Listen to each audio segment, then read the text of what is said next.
다니엘의 감사라는 제목으로 오늘 이 시간에 추수감사의 메시지를 함께 나누고자 합니다. 어떤 사람의 집 앞에 아주 예쁘고 옷도 아주 곱상하고 세련돼 보이는 한 여인이 서성거리고 있었습니다. 그래서 집주인이 나와서 묻죠. 누구십니까? 누군데 자꾸 우리 집 앞을 서성대십니까? 이 여인이 이야기를 하더라는 거예요. 제 이름은 행운입니다. 무슨 일로 우리 집 앞을 이렇게 서성댑니까? 저는 가는 데마다 그 집에 복을 줍니다. 집주인이 얼마나 기분이 좋겠어요. 어서 우리 집에 들어오시라. 어서 우리 집에 들어오시라. 잘 모셔서 아주 환대하며 극진하게 대접을 합니다. 근데 잠시 뒤에 나가보니까 이제는 아까 여인과는 완전히 다른 거예요. 막 옷도 누더기에 표정은 완전히 표독스럽고 딱 봐도 가까이 하기 싫어 보이는 한 여인이 또 서성대는 거죠. 그러니까 기분이 언짢습니다. 또 나가서 이야기하는 거죠. 당신이 누군데 자꾸 우리 집 앞을 서성댑니까? 이 여인이 대답을 하더라는 거예요. 제 이름은 불행입니다. 딱 들어보자마자 기분이 나쁘지 않겠습니까? 그러니까 큰 소리를 치면서 아니 무슨 일로 우리 집 앞에 서성댑니까? 빨리 가시오. 그러니까 이 여인이 또 이야기합니다. 저는 가는 데마다 그 집에 대해 재앙을 주고 갑니다. 기분이 더 나쁘죠. 예수 이름으로 물러가라 막 이렇게 외치면서 큰 소리를 쳤나 보죠. 화가 나잖아요. 그러니까 이 여인이 굉장히 차가운 미소를 흘리면서 이렇게 얘기를 합니다. 조금 전 당신 집에 들어간 사람 있죠. 그 사람이 우리 언니입니다. 우리 언니인데 나는 우리 언니와 항상 함께 다닙니다. 나를 쫓아내면 우리 언니도 당신 집에서 떠날 겁니다. 이렇게 얘기했다라고 하는 우화가 있습니다. 인생은 그렇습니다, 여러분. 좋은 일이 있기도 하고 때로는 그와 더불어서 어렵고 눈물 나는 일들도 있게 됩니다. 저는 여러분의 인생 또한 크게 다르지 않다고 생각하는데 추수감사 주일을 맞이하며 여러분의 마음 가운데 때로는 감사한 것들이 너무나 많지만 때로는 눈물 나고 힘들고 비통하고 억울하고 괴롭고 이 모든 것들 안에서도 하나님 앞에 감사하실 수 있는 여러분의 믿음 되시기를 바랍니다. 오늘 우리가 다니엘에게서 배울 수 있는 이 믿음이 바로 이러한 것이죠. 다니엘 어떤 사람입니까? 그의 인생 속에서 사춘기 시절에 포로로 끌려옵니다. 포로로 끌려와서 정말로 노력하고 믿음으로 살고 천신만고 끝에 그 나라에서 최고의 벼슬까지 올라가게 되는데 이 포로 출신이 총리까지 올라갔으니 주변의 사람들이 얼마나 못마땅하게 생각을 했겠습니까? 그래서 그 나이 80에 중상모략을 당합니다.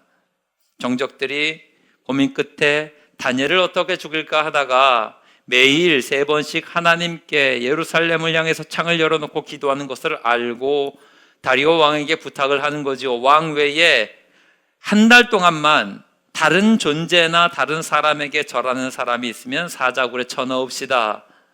생각이 없었던 다리오 왕은 그 이야기에 다니엘을 제거하기 위한 계략도 모르고 계략인지도 모르고 법으로 선포해버립니다. 이게 다니엘의 불행의 시작인 거죠.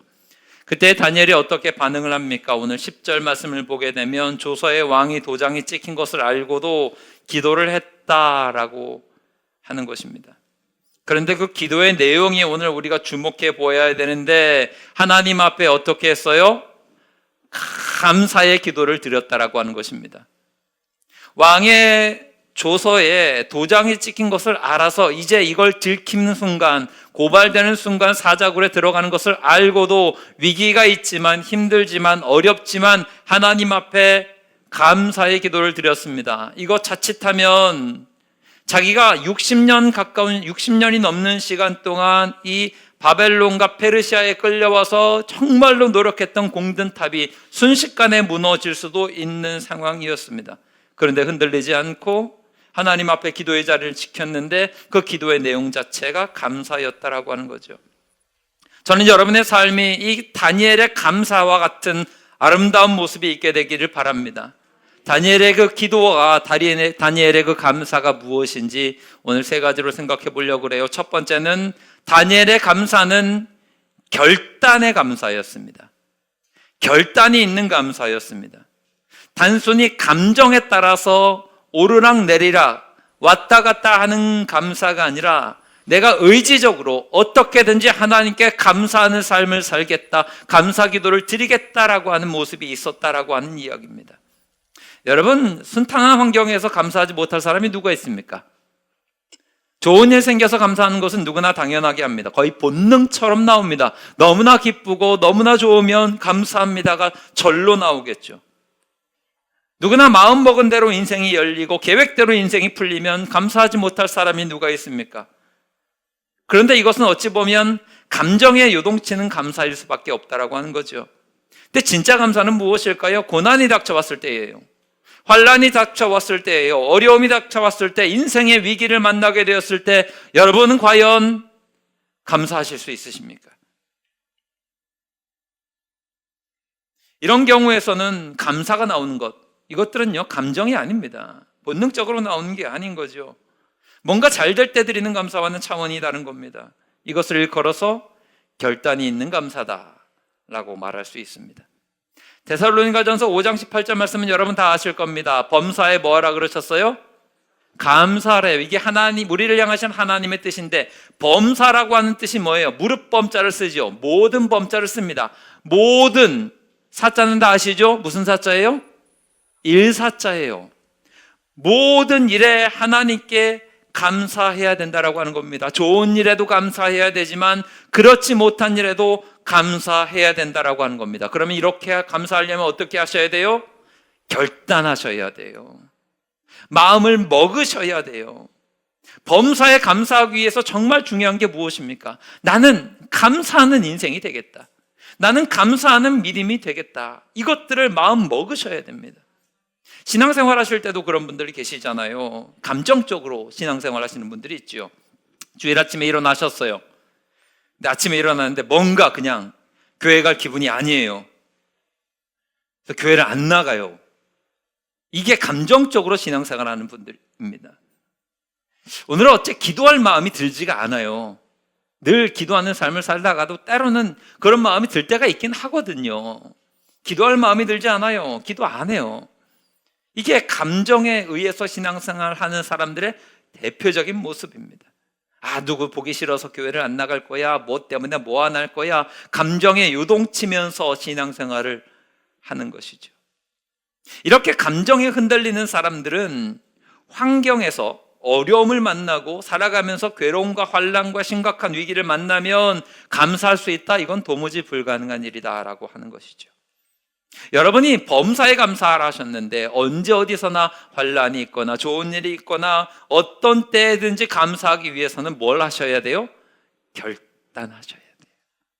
오늘 이 추수감사주일 예배가 여러분들 모두에게 결단의 시간이 되기를 바랍니다.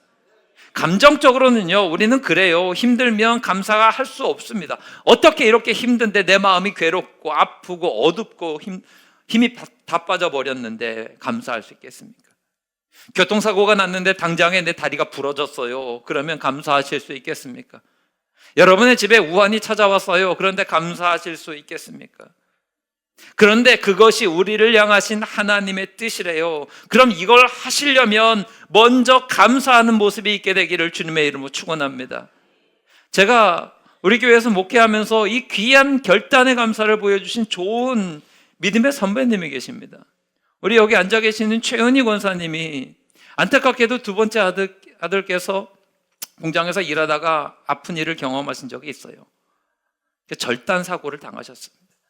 그때 위로를 하려고 찾아갔을 때 우리 권사님이 제 손을 잡고 가장 먼저 하셨던 이야기가 뭔가 하면 감사합니다 했어요. 감사합니다. 이것만큼만 해주셔도 감사합니다. 이게 어떻게 나옵니까? 결단하지 않으면 여러분 나올 수 없습니다.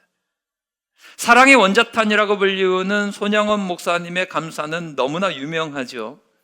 지금도 전남 여수에 가면 애양원이라는 곳이 있습니다. 거기에 손양원 목사님의 유품들이 전시가 되어 있는데 그 가운데서 사람들의 눈길을 끄는 게 유리함 속에 하나가 들어가 있는데 조금 이따 다시 보여드릴 거예요. 감사헌금 봉투예요. 이 손양원 목사님께서는 두 아들이 여순 사건으로 순교를 당한 직후에 장례식을 마치고 이렇게 감사헌금 봉투를 하나님께 올려드렸습니다. 알려진 것으로는 이 손양원 목사님이 교회에서 기도를 하고 계시는 가운데 두 아들의 이런 비극적인 소식을 듣게 되었답니다. 그리고 그 자리에서 이렇게 기도를 했다 그래요. 손양원 목사님의 장례식장에서 10가지 기도드렸던 것은 너무나 유명한데 제 마음에 더 와닿은 것은 즉시 들었을 때에 그 이야기를 듣자마자 하나님께 드렸던 감사의 내용입니다. 알려지기는 이렇게 알려져 있습니다. 하나님, 뜻이 계셔서 제 두 아들을 불러가신 것으로 믿고 감사합니다. 하나님, 제 두 아들을 죽인 사람, 그의 생명을 보존해 주십시오. 제가 전도하겠습니다. 그가 그대로 지옥에 가서는 안 됩니다.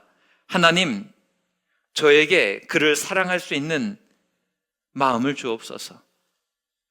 앞에 있는 화면 속에 쓰여져 있는 기도의 내용들이 바로 이것입니다. 그리고 이 손 목사님께서는 장례식장에서 슬퍼하기보다 힘차게 찬송하며 감사했고 장례를 마치고 난 다음에 감사 헌금을 드렸습니다. 여러분 보시는데 약간 흐릿한 것이 원 쓰셨던 것을 이렇게 복원해서 이렇게 올려놓은 것이고, 그 다음에 조금 진하게 되어 있는 것은 제가 번역을 해서 한참 옥편을 찾아대었습니다. 옛날 고어라. 이것들을 편하게 읽으시도록 이렇게 올려드렸습니다. 순교의 두 아달이나 주신 것에 대한 감사의 봉헌금입니다. 당시 손양원 목사님의 교회에서 받는 한 달 사례비가 80원이었다 그래요. 지금 감사헌금 얼마나 드리냐면 10,000원을 드렸습니다.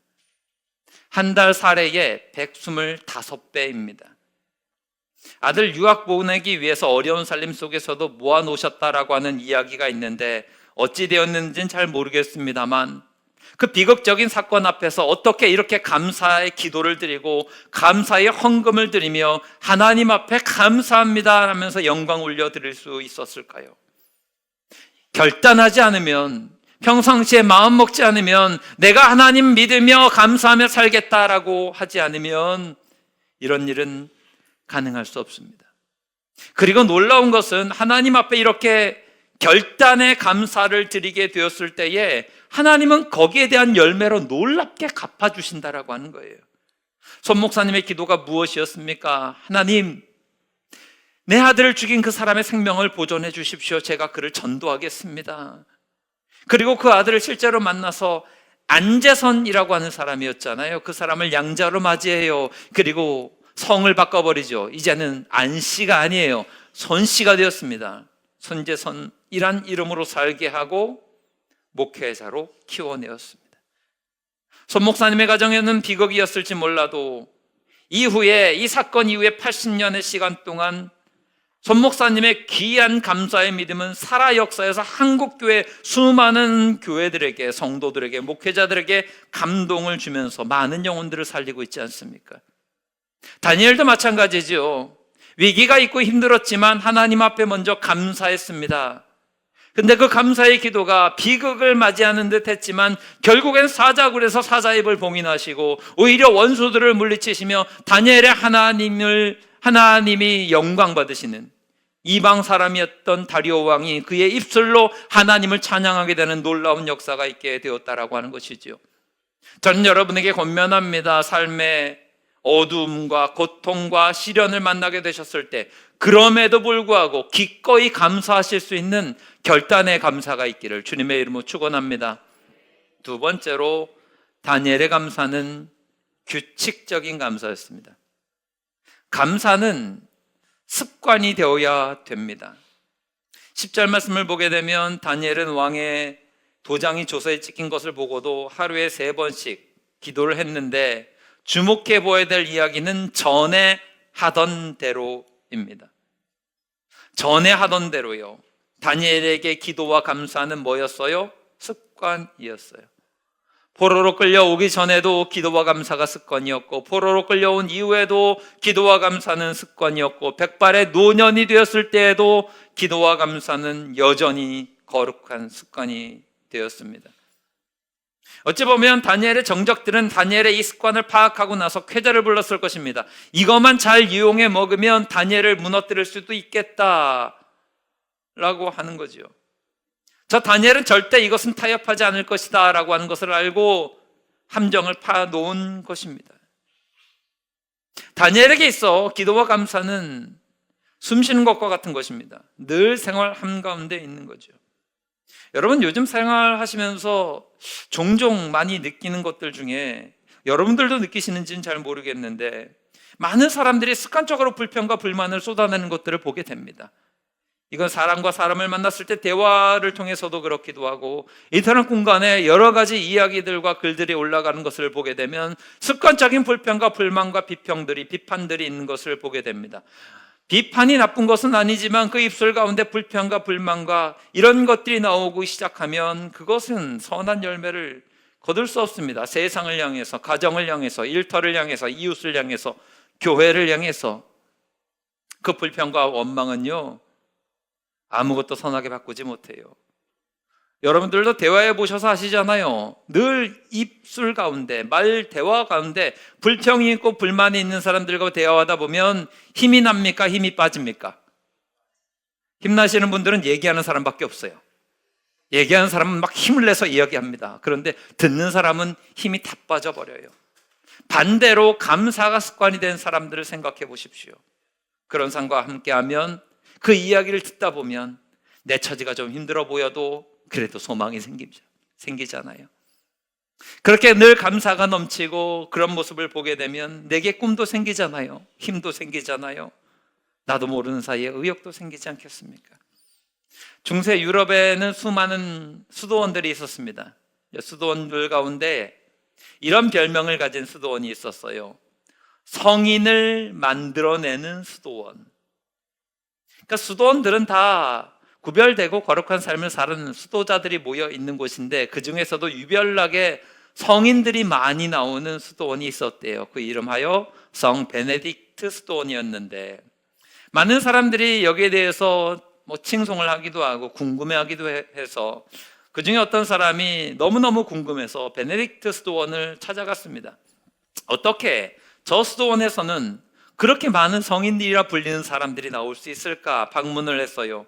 생각하기는 그랬습니다. 뭔가 훨씬 더 거룩한 분위기가 있고 그 가운데 막 예배당도 아름답고 막 스테인드 글라스 쫙 놓여져 있으며 거기에서 하나님의 은혜가 더 크게 나타날 것 같고 그 사람들의 모습 또한 아름다운 흰 옷을 입고 완전히 그냥 천국과 같은 모습으로 살기 때문에 그곳은 성인들을 많이 배출하겠구나 하면서 기대하는 마음으로 찾아갔습니다. 들어갔는데 아니 이게 웬걸요? 들어가는 입구부터 초라하기 그지 없어요.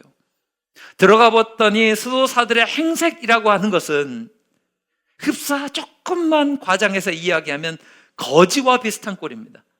수도복은 전부 다 기워서 누더기와 같은 것이고 먹는 것들을 보게 되니까 거칠기 짝이 없습니다. 일과를 보니까 낮에는 밭에 나가서 일해요. 포도원에서 포도원을 기르고 밭에서 농사를 짓다가 거친 손으로 땀을 흘리며 그 땀 흘린 모습 그렇게 하루를 보내다가 밤이 되면 다시 예배당에 모여서 예배하고 밤이 되면 또 말씀을 연구를 해요. 이 사람이 이야기합니다. 자기를 안내하는 그 베네딕트 수도원의 수도사에게 궁금해서 물어요. 아니 어떻게 이렇게 열악한 환경 속에서 그 수많은 성인들이 나올 수 있었습니까? 안내하던 수도자가 이렇게 이야기를 했대요. 예, 우리 수도원은 다른 건 몰라도 감사를 가르칩니다. 그 아무리 척박한 환경일지라도 감사가 있으면 그 가운데서 정말로 아름답고 선한 열매들이 풍성하게 나타나게 된다라고 하는 것이죠. 여러분, 감사의 습관은 여러분의 삶을 복되게 만드는 습관인 줄 믿으시기를 바랍니다. 은혜의 통로가 되는 거예요. 그것을 통해서 성인도 나오고 그런다잖아요. 여러분의 삶이 아름답게 바뀌기를 원하십니까? 그러면 감사의 습관을 가지셔야 돼요. 우리는 본능적으로 가만히 내버려 두면요, 이게 악한 그 죄성이 있어서 그런지 불평은 결단하지 않아도 나오세요. 제가 여러분 여쭤보면 한 분도 이렇게 대답하실 분이 없어요. 여러분 불평하기를 결단하셨습니까? 원망하기를 결단하셨습니까? 결단한 사람은 아무도 없습니다. 그냥 이건 자연스럽게 통제되지 않아도 나오는 경향이 많아요. 그런데 감사는 결단하셔야 돼요. 그리고 이 결단들이 내 삶 가운데 체득이 되어서 습관이 되면 그 감사는 내 삶을 아름답게 바꿔나갑니다. 유명한 매튜 헨리라고 하는 주석가가 있습니다. 저도 신학교 다닐 때 우리 선배, 신학생 선배 분들의 책장에 매튜 헨리 주석 꽂혀져 있는 거를 종종 봤고, 이제는 뭐 다시 나오지 않아요. 오래된 주석이라. 그런데 이 매튜 헨리라고 하는 주석가에게는 별명이 하나 있어요. 감사쟁이라고 하는 별명이 있었답니다. 왜 그런가 하면 이 매튜 헨리는 나와서 기도를 했다 하면, 그리고 자기 개인 시간에도 항상 습관처럼 감사합니다, 감사합니다가 나오는 거예요. 그런 거 있죠. 저도 중고등학생 때 교회 다닐 때 저희 한두의 선배가 학생회 모임에서 기도를 시키면 아버지여를 모든 기도의 서두에 다 집어넣었어요. 그래서 아버지여, 오늘도 우리가 모였습니다. 아버지여, 우리가 함께 모여 예배드립니다. 아버지여를 한번 대충 세보면 한 번 기도할 때마다 한 30번을 하는 것 같아요. 그래서 직구전 청소년기에 뭐 했냐면 다들 노트를 들고서 발을 정자로 저 사람이 아버지여를 몇 번을 하는가 이거를 세봐서 내기하기도 하고 막 그랬습니다. 매튜 헨리가 그런 거예요.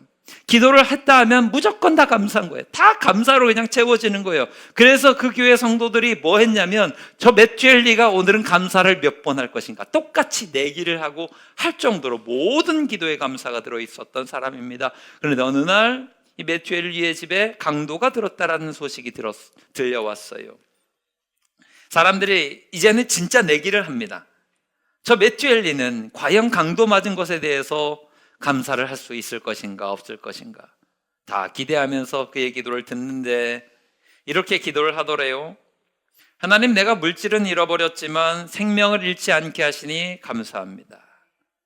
하나님, 내가 도둑이 될 수도 있었을 텐데 오히려 도둑 맞은 자가 되게 하셔서 감사합니다. 하나님, 강도 만난 가운데서도 감사할 수 있게 하시니 감사합니다. 습관인 거죠. 저는 여러분들이 이 다니엘처럼 매튜 헨리처럼 감사가 습관이 되시기를 바랍니다.